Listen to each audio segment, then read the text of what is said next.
أعوذ بالله من الشيطان الرجيم. بسم الله الرحمن الرحيم. قل أوحي إلي أنه استمع نفر من الجن فقالوا إنا سمعنا قرآنا عجبا يهدي إلى الرشد فآمنا به ولن نشرك بربنا أحدا وأنه تعالى جد ربنا ما اتخذ صاحبة ولا ولدا وأنه كان يقول سفيهنا على الله شططا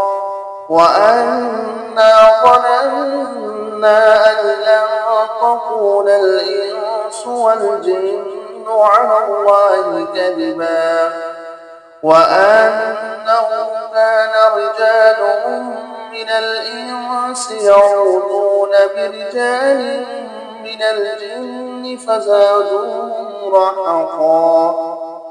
وأنهم ظنوا كما ظننتم أن لن يبعث الله أحدا وأنا لمسنا السماء فوجدناها ملئت حرسا شديدا وشربا وأنا كنا نقعد منها مقاعد للسمع فمن يستمع الآن يجد له شهابا رصدا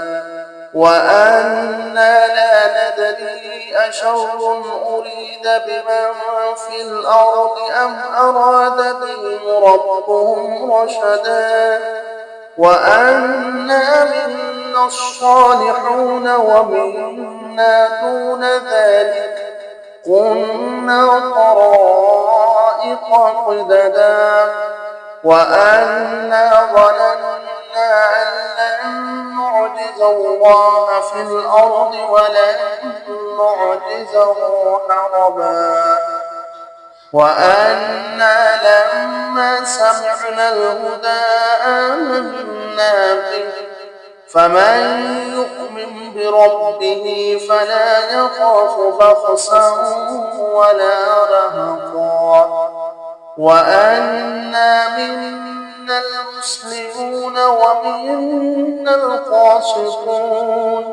فمن أسلم فأولئك تحروا رشدا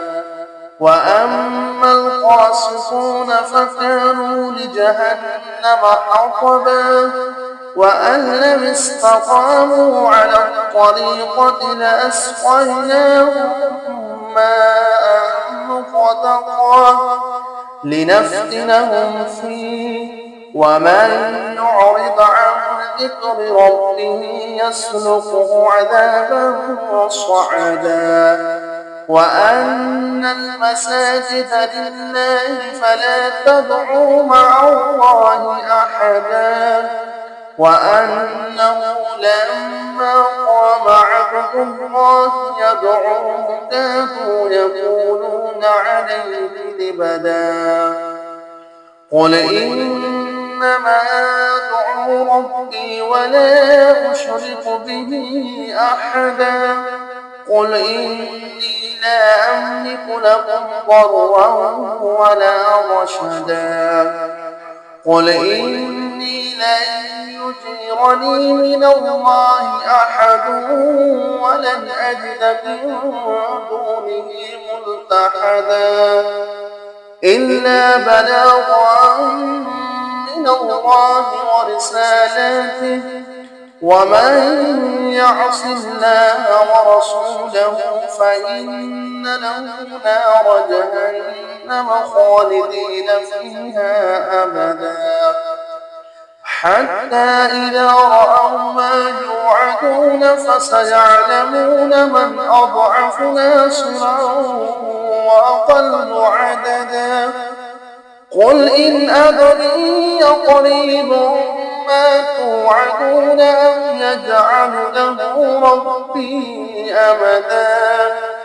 عالم الغيب فلا يظهر على غيبه أحدا إلا من ارتضى من رسول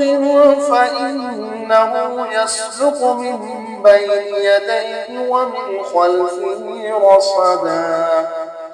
ليعلم أن قد أبلغوا رسالات ربهم وأحاط بما لديهم وأحصى كل شيء عددا.